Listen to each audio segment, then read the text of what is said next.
Bom, tivemos aí na véspera do Natal, né? Inclusive, é um dos motivos para esse vídeo não ter saído antes, que foi a data, né, do episódio. Tivemos o nosso 5º episódio de Skeleton Crew. E eu acho surpreendente o como essa série só consegue melhorar, cara. Eu, particularmente, não achei nenhum episódio ruim. Lógico que tiveram alguns episódios ali, alguns momentos, na verdade, né, um pouco mais fracos e tal, mas em questão de episódios em si, nenhum episódio perde em nada. Os episódios continuam sempre sendo muito bons. E esse 5º episódio, pra mim, na minha opinião, foi o melhor de todos. Oi, eu sou o Luke, sejam muito bem-vindos ao canal Luke Baduque, canal que mais fala de Star Wars nesse setor da galáxia. E primeiro, Feliz Natal pra todos vocês, espero que vocês tenham comido muito, espero que vocês tenham aproveitado muito com a família de vocês, né? Espero que tenham ganhado muitos presentes e tudo mais, e que tenham sido muito felizes nesse Natal.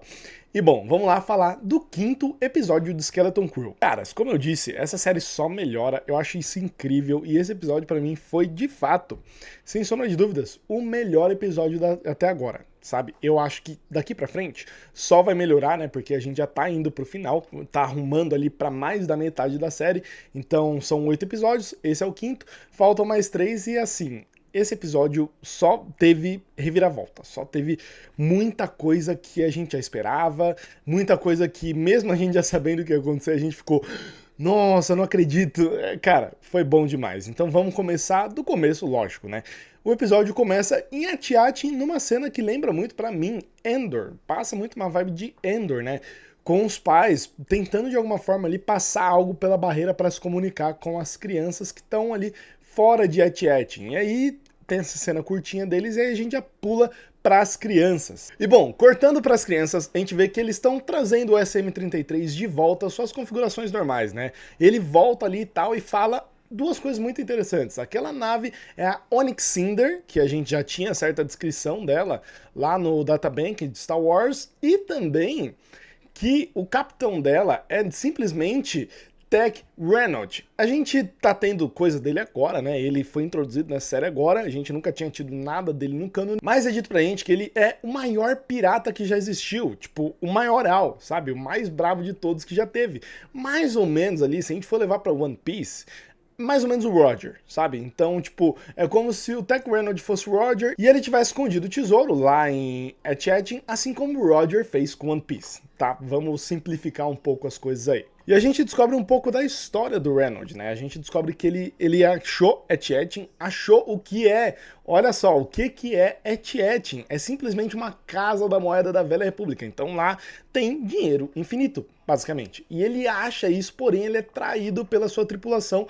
E, numa coisa muito legal assim, colocaram o pobre do Neil para ser a pessoa que vai fazer perguntas indelicadas, né? Porque falam que ele foi traído pela sua concubina. E o Neil pergunta o que é uma concubina. E eu dei muita risada. Eu e a Jo, a gente tava assistindo na hora, a gente começou a dar muita risada e eu falei pra ela que, coitado do Neil, eles se aproveitam muito da inocência do Neil, né? Botam muito o Neil nesse papel da criança inocente, né? A gente vê que a Fern é a mais astuta, o Gwyn, ele é o que viaja mais, o que tem mais, né, sabe, a mente mais fértil, e o Neil, ele é a criança inocente, né? Então tem várias personalidades de criança nessa tripulação de Skeleton Crew. E isso por si só é muito interessante, né? Vamos falar a verdade. É muito legal ver eles trabalharem vários espectros de personalidade entre uma criança e outra. Não é todo mundo igual ali, sabe? Enfim, eles acham um planeta chamado Lanupa e lá é basicamente um spa. A gente já tinha visto o Cassino em Canto Bight lá em Star Wars Episódio 8, Os Últimos Jedi, e agora a gente tem um spa. E é muito interessante a gente ver, tipo, coisas assim em Star Wars, né? Coisas que existem no nosso mundo sendo tratadas em Star Wars. Eu, particularmente, gosto muito do conceito de Canto Bight. Não gosto muito das cenas de Canto Bight, mas gosto do conceito. E agora tendo esse spa, eu gostei mais ainda. Mas eles descem no spa por um motivo muito importante. O esconderijo de Tech Reynolds tá aí, tá nesse spa aí, tá escondido em algum lugar. E eles têm que ir atrás para achar pistas para AT-AT. E numa cena muito engraçadinha, o George Nanawood, ele... Inclusive, a gente vai falar sobre esse nome e vários outros nomes, né? O George Nanawood, ele desce com as crianças que não podem entrar no spa, né? É dito que crianças não podem entrar, mas ele desce com elas disfarçadas de anciões. Só que elas não conseguem se manter sérias ali, elas ficam fazendo bobeirinha e tal. E o George começa a subornar a mina da recepção. Numa coisa muito interessante. Vamos pôr aqui um aspecto de dinheiro, né? O dinheiro da Velha República, que aqui nesse episódio a gente descobre realmente que é a Velha República e não aquilo lá que eu tinha falado, que podia ser a República antes da queda do Império e tudo mais. Não, é a Velha República mesmo. A gente tem muitos tipos de dinheiro em Star Wars, né? A gente tem dinheiros que valem para alguns certos sistemas, a gente tem dinheiros que valem durante algumas dinastias, tipo a República e o Império, e a Nova República. Nesse momento em Star Wars, o dinheiro vigente é o da Nova República, que tá começando a circular aí, e antes disso foi o do Império, então o do Império ainda tá, de certa forma, em circulação. O George, ele dá uma moeda só. A gente tem vários tipos de moedas, né? A gente tem as moedas de cobre, as moedas de prata e as moedas douradas em Star Wars. O George, ele dá uma moeda só de ouro. E aparentemente ela vale muito, principalmente por ser da Velha República. Né? E ele dá ali, começa a subornar e tal. E ele dá duas, e isso é o suficiente para ele conseguir subornar ela, para passar como alguém que ele não é, e também para ele conseguir um upgrade de Switch com duas moedas, né? E aí depois, quando a empresa calar a boca dela porque as crianças estão fazendo merda, ele dá todas as moedas. Então isso faz a gente pensar que quantos créditos da Nova República, por exemplo, que é a moeda vigente nesse momento, valem uma moeda da Velha República. É muito doido pensar isso, tipo, quanto será que não vale essa moeda antiga, cara? Qual será o valor estimado dela? Quantas moedas douradas da Nova República será que não valem uma moeda dourada da Antiga República? Doideira, né? É muito doido a gente pensar nisso. É muito interessante e é por isso que o George Nanawood tá tão atrás desse tesouro assim, porque ele vale demais. Enfim, as crianças começam a caçada lá, a gente vê algumas cenas muito bizarras, tipo um hut numa banheira, no spa ali, e também a gente vê Moons, né? Os Moons de Moonlish, da raça do Plagueis e tal, a gente vê ali tomando um banhozinho de lama na banheira, com toalhinha com toalhinha na cabeça, né? Eu nunca achei que eu fosse ver isso. Duas vezes no mesmo ano a gente viu Moons em situações diferentes, né? A gente viu o Plagueis todo ameaçador e agora a gente vê esses Moons aí do clã bancário tomando um banhozinho. Inclusive, será que o Sr. Darth Plagueis em The Acolyte não estava tomando um banhozinho antes de ver o Kimir e a Osha ali, né? Será que ele não estava tomando um banhozinho, botou um roupãozinho ali? Ai, cara, sinceramente, que cena grotesca. Bom, começam a caçada, eles vão atrás do tesouro, né, do esconderijo do Tech, porém, o George, ele dá de cara com a Pocket, que no começo eu achei que fosse a Ventress, eu não vou mentir. Eu olhei ali, oxi, é a Ventress? Como assim?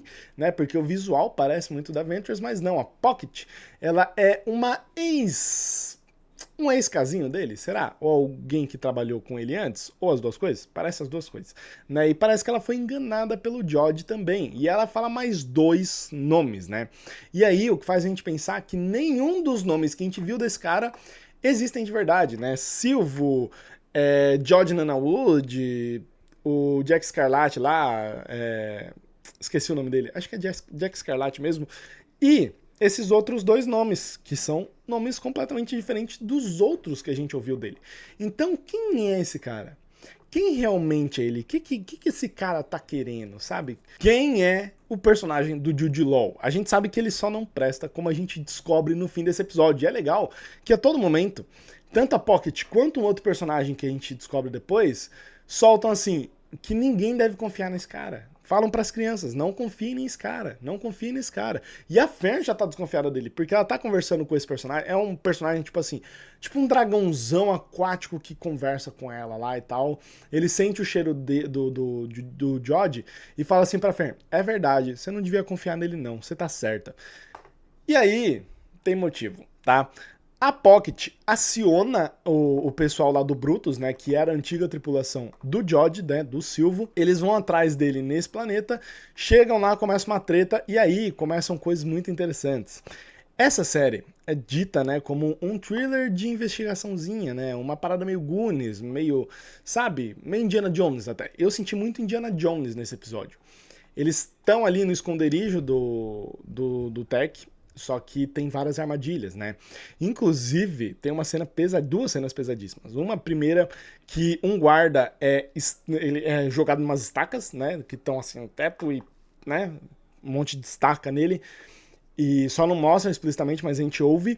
E também tem um poço de ácido antes do prêmio final.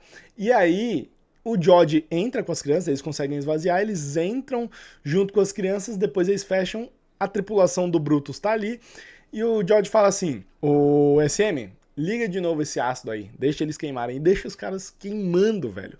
Deixa todo mundo queimar ali e simplesmente é isso, tipo, todo mundo vira nada no ácido. Então aquela tripulação toda ali, já era, e é bem pesado, a gente fica ouvindo os gritos deles e tal. É uma série pra criança, mas tem uns toquezinhos ali meio pesados. Eu tô sentindo uma mudança de tom, principalmente com esse episódio. E aí chegamos no grande finale. Eles acham um tesouro e tudo mais, e me passa bem a vibe do cofre da Bellatrix Lestrange de Harry Potter, né? Onde você não pode tocar em nada e tudo mais. Ou talvez aquela cena do tesouro do terceiro filme do Indiana Jones, onde não se pode tocar em nada, não se pode ser tão ganancioso, senão você morre e tudo mais. Me passou essa vibe. E aí tem um sabre de luz. Tem um sabre de luz, um Win. Fico olhando aquele sabre de luz que parece muito um sabre da Alta República, tá? Não vou mentir, me passou muita vibe da Alta República e eu acho que talvez seja mesmo, porque ele é todo ornamentado, com dourado e tudo mais. Então talvez o tech seja da época da Alta República e tudo esteja aí desde essa época. Enfim, eles acham lá as coordenadas pra Artiet e tal, e temos a reviravolta que todo mundo já esperava, todo mundo já sabia que ia acontecer. E quando acontece a gente fica chocado, que é o George Nanawood, né? Se virando contra as crianças. Ele consegue as coordenadas e desafia a Fern para um combate, onde, em teoria, deveria ser até a morte, mas ele quer que ela se renda porque ele não quer machucar ela. E ele já não precisa mais delas, ele já tem o que ele precisa, que é o mapa para Etchettin. E aí eles se desafiam e tal, e a Fern, braço duro, não quer desistir e tal, e o Win desafia o George, né? O Win chega ali com o sabre, segurando para baixo, só que ele liga ao contrário, né? E ele fica assustado. E é legal mostrar isso, que o moleque vai ligar o sabre de certo e tudo mais, vai sentir a força. Não. É uma criança que tá assustada, que não sabe o que tá fazendo, e ele começa a chorar depois. Inclusive, nesse episódio mais cedo, ele já tava chorando com saudade da família. E o George é o cara que vai lá conversar com ele e fala, desapega disso. Inclusive, a Juliana me falou que ele fala uma frase do Qui-Gon, né, sobre desapego e tal. E é muito legal essas referências, e é muito legal ver ele falando como um Jedi. E o que me faz pensar que esse cara teve treinamento, talvez por fora da Ordem, como a Ventress, ou talvez ele seja um sobrevivente da Ordem 66. Eu gostaria mais que fosse um treinamento por fora.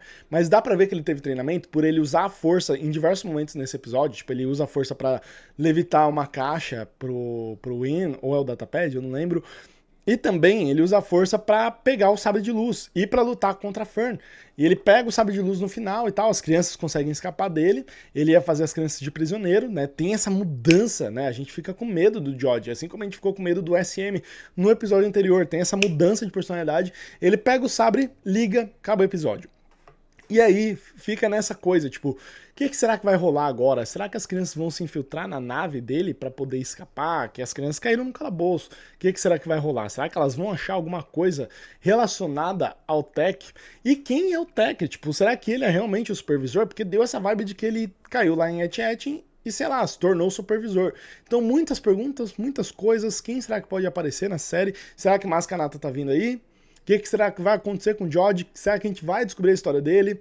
Cara, muitas perguntas que só vão ser respondidas, com certeza, no episódio 6. E eu tô muito ansioso pro episódio 6, tá? Essa série me ganhou de vez. Agora eu quero muito ver o episódio 6 e ver o que eles estão aprontando aí pro fim dessa jornada. Faltam mais 3 episódios e a gente vai estar aqui juntinho nesses próximos 3 episódios. E vai ter uma live no fim de tudo pra falar sobre tudo que foi a série, o que eu achei e tudo mais. E, bom, espero vocês lá. E amanhã, dia 27 de dezembro, é o meu aniversário. Queria dar um recado pra vocês. Meu aniversário, e a gente vai fazer uma live especial à tarde, tá? Trocando ideia e tudo mais, conversando e tal.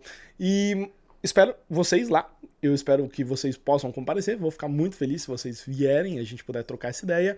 E é isso, cara. Eu acho que é isso. Foi tudo. Expectativas muito altas pro próximo episódio, expectativas muito altas pros próximos, na verdade.